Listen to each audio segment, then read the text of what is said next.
bitegekanywa n'ibwirizwa shingiro rya Republika y'u Burundi mu ngingo yaryo y'130 kwigenekerezo rya ndwi Nyakanga uno mwaka mu nama ya bose yarirongowe n'umukuru w'inama nkenguzamateka Nyeniteka Emmanuel Sinzohagera.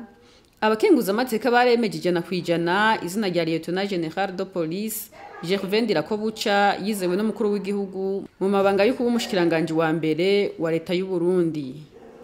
Imbere yuko bamwemeza, Nyeniteka arongoye inama nkenguzamateka akaba yabanje gushikiriza umwidondoro wiwe. Ku muhingamo w'uwo musi nyene, umushikiranganje wa mbere mushasha Lieutenant General de Police Gervais Ndirakobuca akaba yarahira imbere y'umukuru w'igihugu n'inama nshingamateka na nkenguzamateka mu ngoro y'amakoraniro mu Kigobe.